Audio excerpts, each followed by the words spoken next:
Charles, on Altcoin Daily, we talk to an audience of over 3 million on all our social outlets, and we get these questions all the time, especially from new subscribers.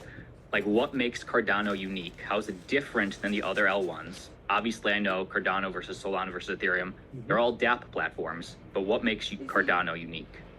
Well, the really thing that made Cardano special was an endless and relentless commitment to first principles thinking. So we took a step back in 2015 and we said, let's imagine as if Bitcoin wasn't invented. And instead, let's focus on the output. Like, how could you build a system that in 10 years, 20 years, 30 years actually has a shot of running governments, running Fortune 500 companies, being in the room always when transactions are happening, something as pervasive as the web browser. So when we said that clean room first principle thinking is necessary, first there was a commitment to bringing the brightest people in the world. So step one was engage with the universities. So we created labs all across the world: Stanford, CMU, University of Washington, Wyoming, University of Edinburgh, Tokyo Tech, University of Athens, and wrote 210 papers covering the entire gamut, everything from law and policy, the programming language, to scalability protocols, et cetera, et cetera. The second thing was to ask, okay, where do these protocols need to go 5, 10, 25 years in order for them to be effective and efficient? And that really is in three categories. They need to be scalable. So as you gain users, you gain capabilities. BitTorrent's a great example of that, where as you gain users, you get your movie faster, not slower, so you can truly grow to a multi-billion person protocol. Second, they need to be interoperable because you have to talk to and work with millions of different things. And if it only works with your own thing, it's not really doing much for you.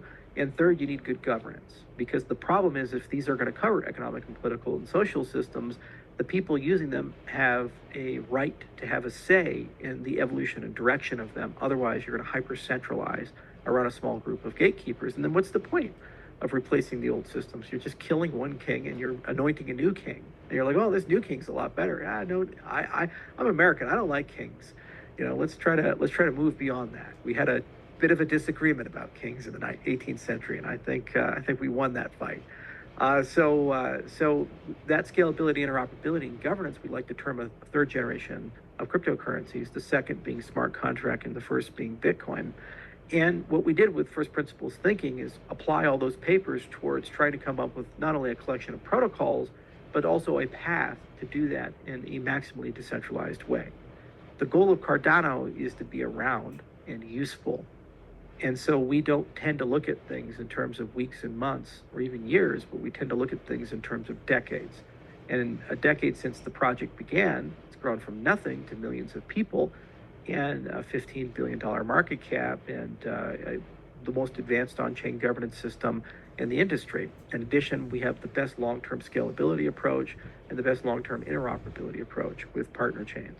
So it's taken a long time to get here, and there's been a very serpentine path and a lot of things. But when you look at Cardano, you can't point to any one particular thing other than the fact that there's a relentless commitment to first principles thinking that gets it where it needs to go. And because it's looking at the long arc, the advantage of that is as you widen the aperture, you can see at any given pairing of time progress. When you zoom in, you may miss it because of some event. EOS at one point was a little sexier. Tezos at one point was a little sexier. IOTA at one point was a little sexier. I guess now Solana is a little sexier in terms of price action and these other metrics. But durability comes from community, and durability comes from good governance. Durability comes from showing up every single day. And what makes Cardano special is there's a 10-year track record where that happened. And when you widen the aperture, not only can you see it, you can also start getting an appreciation for how damn invulnerable the system is. 2,400 plus days of being up and never failing, being up 24 hours a day, 7 days a week. And the fact that the brain is decentralized because the academic institutions write papers and they provide the innovation, the governance is decentralized, and we have the most decentralized consensus protocol, which means the tons of independent operators all around the world. It gives you a sense that this thing is built like a tank. It's not going anywhere, and it's going to be relevant. And then the rest of the things eventually get commoditized. All these people like advertising TPS and all that other stuff. It's the smart cow effect. As new protocols get developed, people, no matter how innovative they are, they get copied pretty quickly. There's no greater example of that than in the AI industry. where, you know, we all were in awe of ChatGPT, and we said, wow, that's so incredible. Look, this thing is like a supercomputer. This is a super intelligence. And now you got Claude and Perplexity and Llama and all this other stuff. Is, you know, ChatGPT really that amazing and magical, and does it have that same awe? No, because people basically copied and commoditized and figured it out. So that's no longer the differentiator that matters. And when you look at things like performance, for example, that's not. So if people are telling you that that's the thing, that's where the puck is at, but it's not where it's going. You have to have a much more holistic view, and you have to have a very community-oriented view. And that's, I think, what makes Cardano different and special, is that we've always had that view. And no matter where you go or what you do, you know, you can keep that mindset. Let me ask you something that I feel like is on everybody's mind in crypto, and that's that, you know, the first time ever, crypto is an election issue. So you live in the US, Cardano operates around the world, but the US is a big market. Donald Trump seems to be a lot more crypto friendly than Joe Biden.